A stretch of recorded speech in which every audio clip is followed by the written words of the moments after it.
Hey, welcome to this video on Photoshop. My name is Clifton Blakeworld, and thank you so much for joining me. Today we're going to be going over Camera Raw in Photoshop, which is a super powerful tool for adjusting and enhancing your photos. And we are also going to be going over some of the other essential tools in Photoshop, like layers, selection tools, and filters. And that way you can just kind of get a very well-rounded understanding of the application. Whether you're just starting off with Photoshop or if you've been using it for a while, I promise you're going to learn something new. So grab your notepad, grab your mouse, and strap in. Let's get started. Okay, so once you've found the picture that you want to edit, you're just going to right click on it and you'll see this little screen pop up. Click Open With down here, then Photoshop, whichever version you're running. We're on 2023 because our subscription is up to date. Alright, and as you can see, when we open up Photoshop, it's going to bring us right into Camera Raw. So we have no choice but to start here. That is assuming you are shooting in RAW. As you can see right up here at the top, we are working with a .arw file. This is Sony's version of RAW files.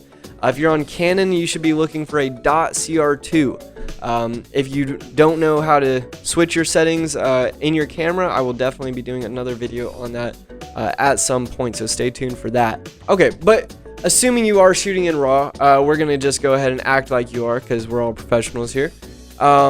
If you shoot in JPEG, there's nothing wrong with it, I promise, but I gotta shit on you a little bit. Okay, so as you can see, when you pop open a RAW file in Photoshop, it's going to automatically take you to this RAW screen, this Camera Raw screen, which is where you can process the photo to do the initial color grade on it, make sure it's looking how you want it and all that good stuff. Beautiful shot of Mez that we got here. So going right over to this right panel, it starts us off with the basic panel open, and as you can see, we're going to just be working with, this is all just basic color and lighting. So this is nothing like as far as like changing like how your colors look necessarily or how they're processed in your actual image. This is all going to be basic stuff that you can also tune most of the time in camera. Not all of this, obviously, with clarity and dehaze, there's those that you can't, but like generally your exposure and your temperature and the tint you can mess with in most DSLR cameras. So with the temperature, I'm going to make this one a little bit warmer, just so that way the background matches kind of how his face looks, because we had the reflector that we were using for this shoot had like a little gold cover on it. And with the temperature, your only options are either cooler or warmer. And how this works is it's on a scale, it's on a Kelvin scale. It's the same system that they use to grade light, just like the one that's probably in your room right now. So a little fun fact for you, when you're looking at lights, you can literally measure the light just like this. It's the same scale, like a little 3200 Kelvin bulb or Kelvin bulb would be typically emitting light that would be perfectly white at this color. This tone of white is what you are basically changing the temperature with. It's really going off of like a lot of your highlights, a lot of any like whites in your actual picture is what you're going to see really affected by this. As you can see, it really does hold like the actual colors pretty true no matter like where you go on it. Like you can still tell like obviously it's getting warmer and cooler, but generally speaking, it's not like too harsh, I wasn't gonna do this warm initially, but I kind of like this. I think we're gonna run with it a little bit. All right, and then moving right on, we're gonna go down to tint now. Tint is as easy as it looks. It's just green and purple. It's just these are more in your shadows, whereas your temperature is going to be more in your highlights. So that's just something to keep in mind. As you can see, this is going to be a lot. You're going to see this change a lot with the shadowed areas on his face right here, and on the purple, adding that glow. I guess the purple kind of goes on the highlights too. I mean, it's all over. Like these changes that we're making right now are going on the entire picture. We don't have any masking set up or anything like that. It's literally just going on everything. So I am going to bring this down a little bit more. I wanted to have like a little even tone to it. So I've found if you go both warmer and more purple, typically it gives you like this little like, I don't know, it's like it's a very unique lighting for sure. But just not really what I'm going for this image. I want this one to be not necessarily monotone, but definitely more modern looking, like with this like onyx gray kind of thing. I forget what the actual colorway of this is. I think it's just gray or silver. Shout out to Not You brand. This was a little photo shoot for them. And okay, moving right along to exposure. So this is exposure is gonna go over your entire photo. Again, this is like your overall exposure. You can make it as light or as dark as you want. But this is really it's like as if you were adding ISO, like you're adding artificial light essentially to this picture. I don't want to do too much here. Obviously, like this is gonna be like way overexposed, and then this, although it is very moody and I do like it, it's just not, again, what I'm looking for or what I think my client's going to be looking for either. So I'm going to bring it up. I am going to keep it a little bit darker overall because we're going to come back in here and kind of ramp up these shadows in there. But I do like this kind of like underexposed look that we got going on, especially with our golden greens up there, looking very nice. All right, contrast, of course, it's as simple as it sounds. This is the difference between your darks and your lights. You can change this as much as you like to. I'm really not here to tell you what to do. Like, there's no one right way to edit a picture. There are ways that look better than others, but I'm not the judge of that. So do your fucking thing. I'm excited to see what you create. And if you make something because of this video, please tag me. I would love to see it. All right, and then I'm not gonna mess with contrast on this picture because I like normally messing with my contrast in other ways. As you'll see, like when we go through highlights and shadows, and then down in our curves and some other things down there. But anyway, we're gonna go right into our highlights and bring these up just a little bit. I really like when I'm shooting on the Sony to boost these up and get like a nice clean white on these highlights up here. And with the dynamic range that the Sony a7 III has on it, it's pretty nice to be able to bump up these highlights and really not have to worry about it kind of catching more highlights than you really want. Like it's pretty specific at targeting those, at least with the .arw files. I have found a little more trouble with those with my Canon shots on CR2 files. When you're messing with the highlights, it can pick up a little more than you want sometimes, just because the dynamic range isn't as much as the Sony. But again, depends on your camera. So then moving down to shadows, the shadows I'm going to bring up a little bit more. Well, actually, I don't need to bring them up too terribly much. We're really going to be bringing up our blacks a little bit because really right here, like it's a very harsh shadow. So this is going to be more like, as far as Photoshop cares, a shadow would be like right about here, right? See, so you can see like a major tone difference like on his cheek right there. Whereas like with his eye, like even though yes, like that is a shadow, and like yes, we can see, this just shows you how used to it I am on shooting for Canon. See, so typically I'd just bring up the black point on that one. Okay, sorry, I have to figure this out before I talk about it. Just give me 1 second. Like fast forward like about like 30 seconds and I'll probably be there. Okay, so with the shadows, we're only going to bring them up a little bit here because I don't want to bring them up too much. As you can see, it kind of brings in like a little bit of noise down here and a little bit of noise right here, which I really don't want. I want like a more clean look, and this is just way too overexposed on the face. You know, I wanted to have like some little je ne sais quoi, you know? Yeah, seeing that shadow is like way too dark. I want to be able to see his eye. Like this reflection on his eye right here is really what I want to capture. Like as long as that stays there, then I'm cool, you know? So we're going to bring our shadows. Let's see, we'll go about like 20, 22. I'm not really like too specific on numbers. I really used to be OCD as fuck about it. Like if it wasn't like a 0 or a 5, I would like shit the bed. But I've kind of grown past that. It's like really like what looks good I'm just gonna do, you know. I'm not gonna let that 21, because it's not a 0, that's not gonna fuck with me. I'm not gonna change that. All right, moving on to the whites.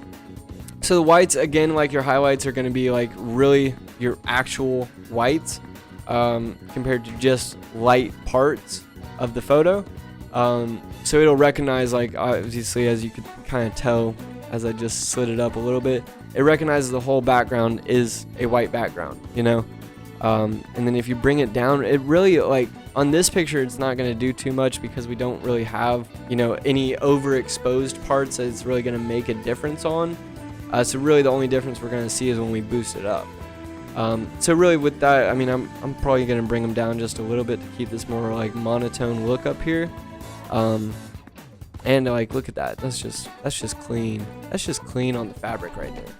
Nice. I like that. All right, and then with the black point, we're gonna bring this up a little bit. Again, similar with whites. This is going for your actual black point. And if you don't know what that is, give that a little Google, and we can mess with it here too. Like, well, this is a little more extreme of a mess, but it's essentially how dark your actual darks are.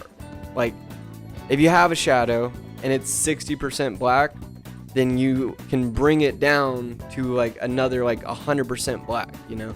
That's really just what it is. So if you want like a very harsh contrasted picture, or no contrast, you know, but I will say, generally speaking, again with Sony specifically on this one, the blacks will be a lighter way to bring up your shadows.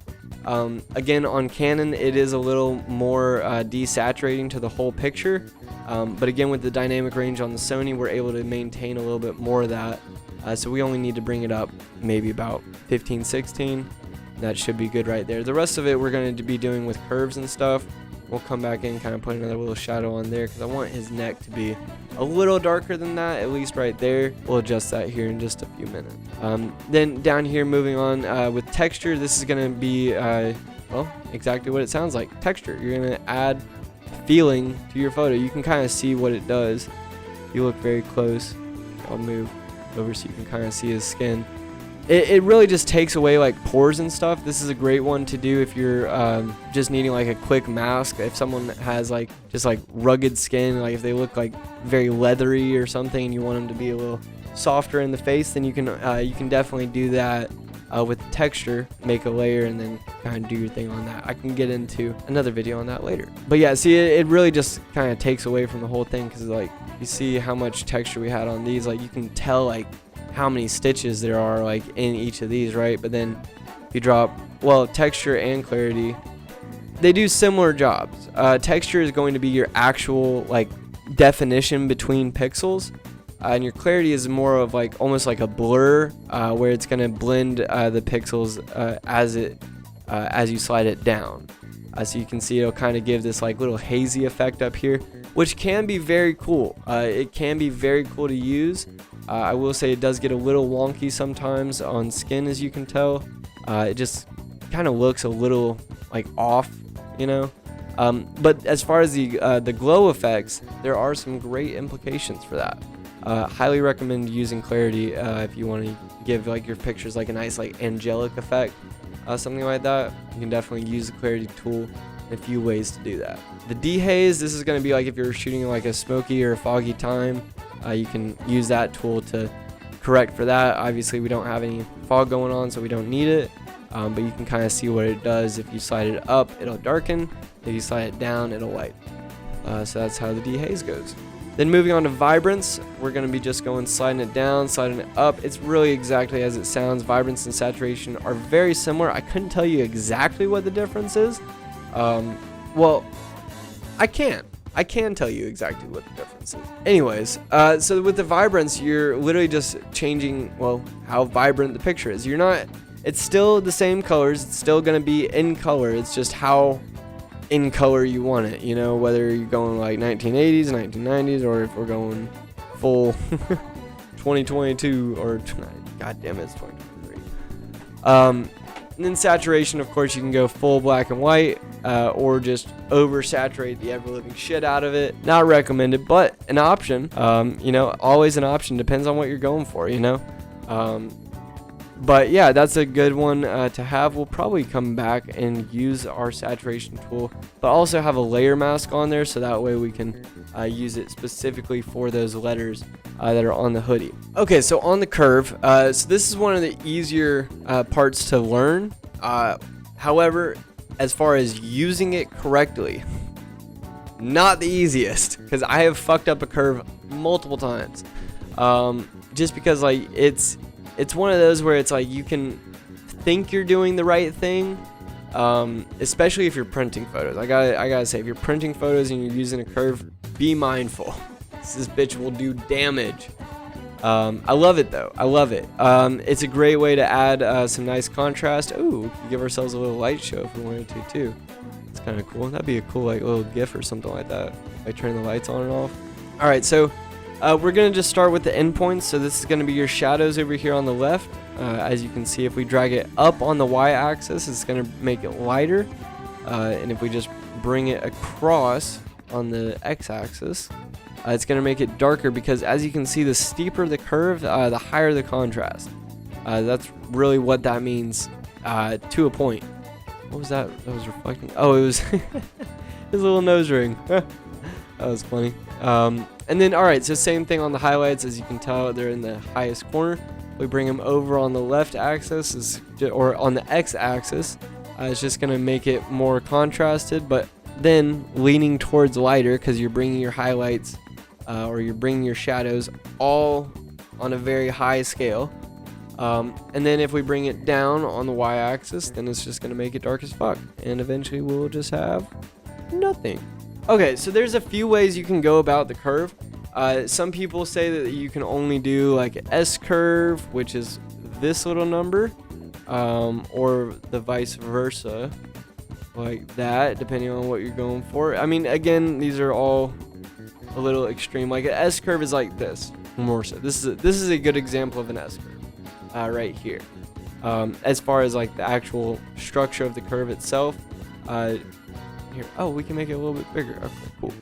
Let's see. As far as how I want to edit this picture specific, we're definitely going to be bringing down our shadows just a little bit.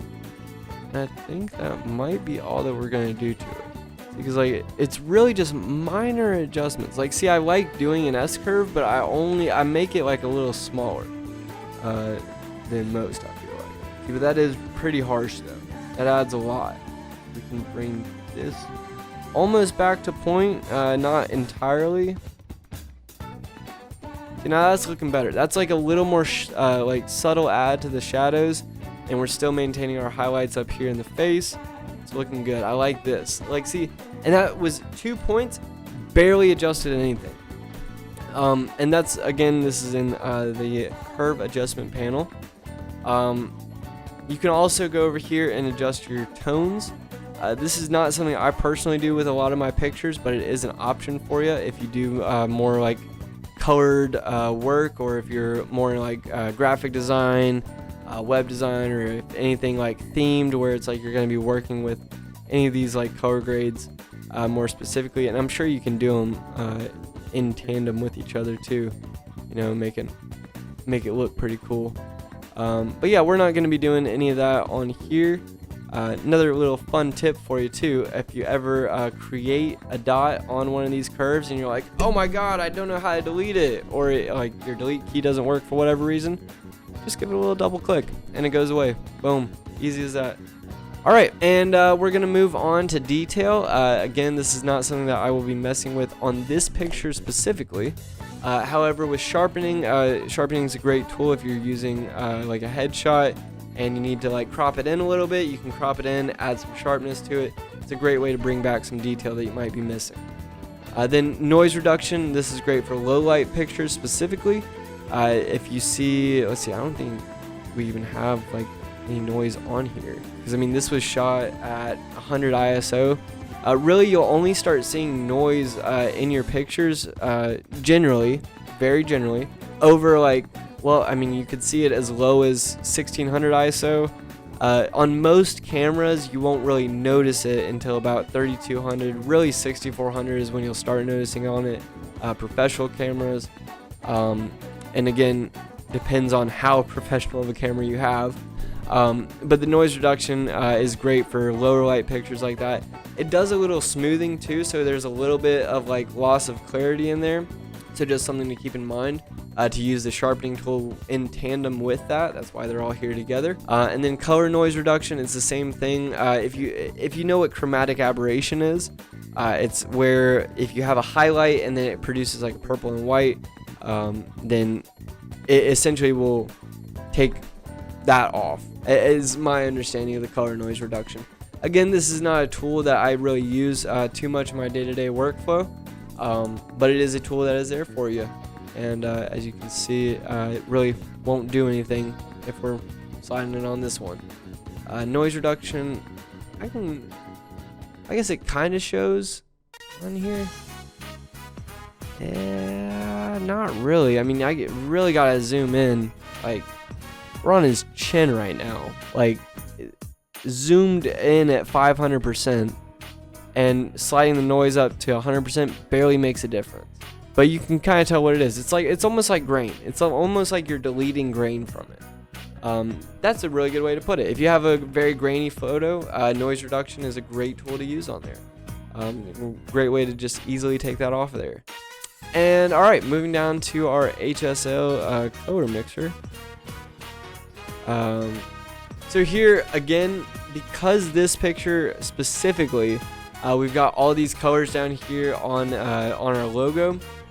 I'm not going to be doing too much as far as actually messing with the colors themselves, but I'll kind of slide each of these to show you what each of them do. This red, if you take it to the left, it's going to make it more pink. If it's going to take it to the right, it's going to make it more orange. And then if you go down to orange, slide to the left, it's going to make it more red. Slide to the right, it's going to make it more green. Reset that. And then down to yellow. Slide to the left, it's going to make it more red. Slide to the right, it's going to make it more green. Greens, if you slide to the left, it's going to make it more yellow. And if you slide to the right, it's going to make it more like blue-green. Not blue, but blue-green. It's like a deep green. You can kind of see like the adjustment like down here. I'll give it a little zoom too so we can kind of see what's going on. See, as if you go over here, it's kind of like making it more drab, like yellow-green. Then over here, like that more blue-green. Okay, and then aquas. You're not going to see any aquas too much on this one because that is a very, very nice blue on there. But if you slide to the left, it's going to go more green. To the right is going to be more blue. And then the actual blues themselves, slide to the left, it's going to be more that blue-green, well, really more aqua now. And then over to the right is going to be more purple. So you can take that. And then with the purples, the left is going to be more blue, and then to the right is going to be more magenta, which is not purple, and also not pink, but somewhere floating around. And then magenta, if you go more left, it's going to be more purple, and if you go more right, it's going to be more red. And if you haven't picked up on it, as far as how this all goes together, red starts here and ends over here, and the oranges, I see, like so with reds, go over here, it makes it more magenta, I guess is a better word to put to say now. It makes it more magenta, and then it makes it more orange. So you can kind of see like each of these ones, like where this one ends, the orange, like where red ends, orange begins, right? And where orange ends, yellow begins. And where yellow ends, green begins. So you can kind of go down the list like that, and it makes it easier as you're color grading your picture to kind of go through that and keep that in mind. Saturation we will be messing with. I'm going to bring up our reds a little bit. This does exactly what it sounds like. It's either saturating or desaturating. You can tell in our red, this is like a very vibrant red, very desaturated. We're going to go right around like 10 or 20 probably on each of these to give it a little more oomph, just make it pop a little bit. Let's see, we'll zoom out, make sure we're not doing anything too crazy on here. Yeah. And aquas we don't need to bring up. Blues we will, just a little bit. And purple I'll bring up a little bit more. Alright, and then luminance. So this is a great one. Luminance is a great one if you're wanting to like bring attention to like one subject in a specific area or in a specific part of the photo that's like a certain color. It's a great way to like maintain like a certain lighting on that kind of stuff. With the reds, we're not gonna bring them up all the way. As you can see, if you bring it up all the way, it will be a lot of white, so it's like a very like neon almost. And then if you take it all the way to the bottom, it's not gonna make it black entirely, but it will make it like a very deep, like almost like a Cabernet red.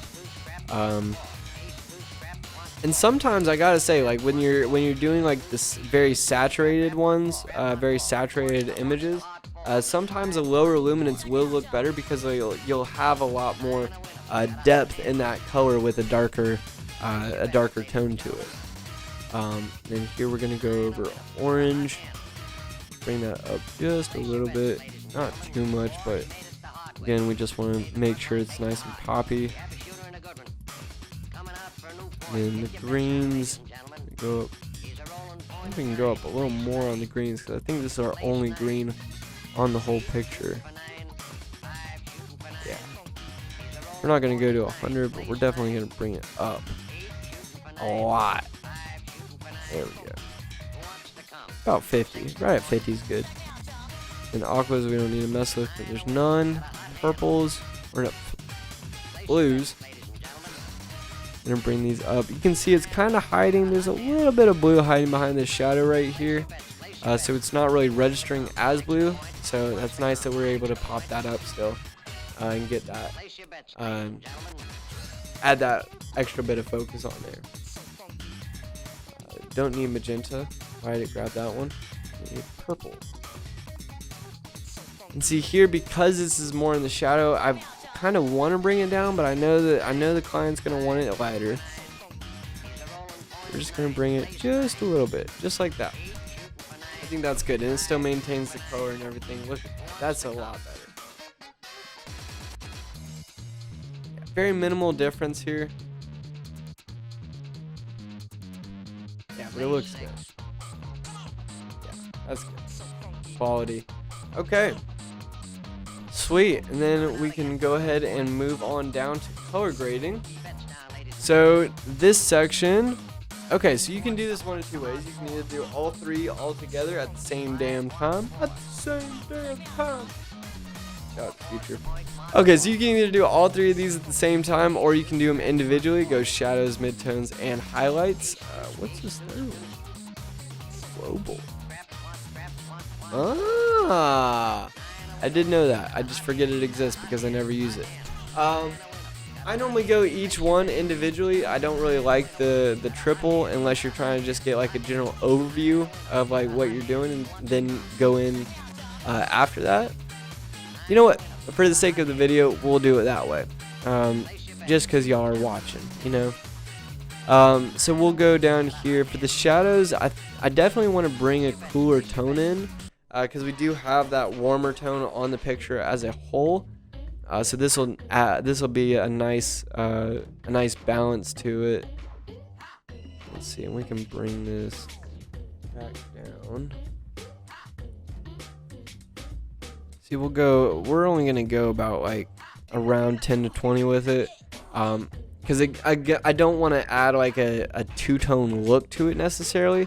But I do want to balance out those warmer tones with like a nice, like just something else, like, you know, just a little coolness. Midtones, this is going to be, I believe it's going to be like right around his face, probably as it's looking. Let's see. Oh, it's catching a lot of the white on there too, of course. Let's see.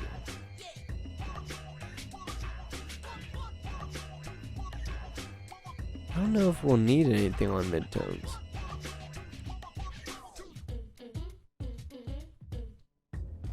Once we do like a cool blue like that, let's bring that. I'll make sure I bring that down a lot more before I finalize this picture. And with the highlights, I am going to do a warmer tone on those just to keep that little golden glow going. We're going to come in here. We're going to bring the saturation way the fuck down. Way the fuck down. And way the fuck down. Definitely way the fuck down on that one. Okay. Now that's a lot more minor of a change than I had said originally, because I'd said 10 to 25 originally, and now we're down at like 5 to 10. See, but I like this a lot more though. This is a lot more subtle of a change. We'll bring the shadows up like just a little bit more. This is a lot more subtle of a change. I like this grade a lot more than the original that we had. And that's another thing, like with the with having like all three of them like this. You really like it's great, like I said, to get an overview of what you're doing, but it's really like you should go into each one if you're going to make an adjustment on it, just so that way you can fine tune it to what you need for each one. And then okay, here, so this is one, this will change your life. Profile corrections, I'm gonna tell you right now, if you are a professional photographer, you don't know what this button does, bro, you're about to have your like life change. I'm telling you. Look, watch this. Boom. I know, right? Crazy. It really it really just takes away like the natural vignette of the lens. On the outside you can kind of see, if you look like up here, and really down here and down here, you'll be able to see a difference. Boom, right there. See, like right in those corners is really where you're looking, like right over there. What this does is it recognizes what lens you have. Most cameras will do this if you're shooting in RAW. I have yet to shoot on any camera that doesn't, if you're shooting in RAW. So for chromatic aberration, we're not going to be using this on this picture, but what this does is if you have like a very bright subject, or if you're shooting like pictures of like the stars or something like that, and you have something that's supposed to be like a pure white, and you see this like blue, purple, orange, any discoloration to that like pure white, this will essentially remove that. There might be some like that we can see in like the highlights up here. Like, yeah, okay, right there. See, so if you take a look like right here, this is like the edge between the hoodie and the background. We click remove chromatic aberration, so we will keep it on this one. See, so it just makes it like just clean, just like a clean white. It takes away like any of the saturation on that edge. You can kind of see it better, I guess, if I'm zoomed in fully. Right there. Just a very small change, very subtle, but it makes a world of difference. I will notice, I pocket watch chromatic aberration a lot. I don't even know if I want to get into geometry because like I literally just don't use it that much, like at all. Cause like I'm just curious. This is the part of the video where I stop telling and I start asking. Because if you are a photographer, or anyone, if you're using Photoshop for whatever, I'm assuming you're a photographer if you're using Photoshop. 90% of the people are. Other than to rotate to like adjust for like an angle or something like that. I mean, even still, I would think you would just do this and like crop it properly the first time. What is the use? What do you use the geometry section for? Because I use it for fuck all. Scale, like, why would you, like, why? I'm curious. Like this, I could understand, like maybe making it bigger to like fit frame. I can understand. And this is just moving. See, like, what's the point of this? Like, why in the fuck would I want to do this in camera raw? This is literally why I have Photoshop open. Anyways, the effects panel, as you can tell, very daunting. You have two very complicated features here, grain and vignette. These are two that you should know what the fuck they mean, even if you aren't a photographer. And I am gonna say that. I'm just gonna make that claim. Grain, as you can tell, it adds grain. It's texture. If you want to like really make your friends think you're shooting on film, even if you aren't, go ahead and throw some grain on there. Good old grain. And I love grain. I gotta say, I do love adding like a little bit of grain. It adds a nice little texture. But it's very situational. Use it as you please. The vignette, bless your heart if you're still putting a vignette that is this hard on a picture in 2023. I haven't seen vignetted frames in a minute. Like, I see them at Michael's every now and then. I'm like, god damn, bro. Like, what are we doing with vignettes? Anyways, fuck a vignette. Use your profile correction tool. Okay. Down into calibration. So this is the last section that we're going to be getting into for the camera raw. So down here, this is going to be your shadows. You just, again, same as up here with the tint, except this time you're going specifically on the shadows, and it will stay off the highlights more down here than it does in the basic panel. Because as I was saying earlier, the basic panel is literally the entire picture. Everything else pretty much specifies what you're going to be adjusting. So with this, we're going to bring the tint down just a little bit. We're going to do like 2 or 3. just so it has something on there, keep that golden green look that we were starting off with. And then on the reds, we're going to adjust these down just a little bit to keep that skin tone proper. Let's see, right about there, I think.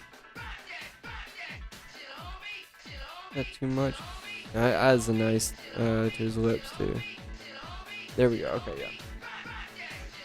It had a little bit too much like yellow, like green in there originally. Let's see.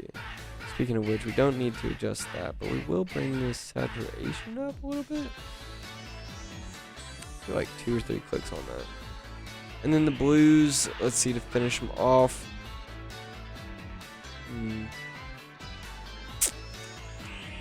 What do we want?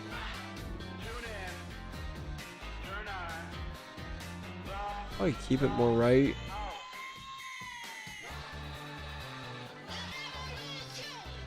Do like a nice like 10. Solid 10. Don't need to adjust the saturation on those. We got enough saturation going on already. Let's see. That's a nice adjustment. Very simple, very minimal. You can kind of tell a difference, but not too much. It's just what you want to see in that calibration. Alright, and that does it. That is all that we need in our camera raw, and then you can just look down here. You can either open a copy or open as a copy, open as an object, or just straight up open it. I normally just go straight to open it. And now we're in Photoshop. And if you've stuck along this far, I'm proud of you. You're probably learning a lot, or you're just here for the sheer entertainment. And in that case, thank you. Either way, I'm going to go ahead and call this one here. But I will hope that you join us in the next one. We're going to dive into some basic Photoshop editing, go over some of the tools that we use, and yeah. Go over some of the tools, go over some of the essentials, some basic workflow procedures, very good stuff. And thank you guys again for watching, and I hope to see you in the next one. Peace.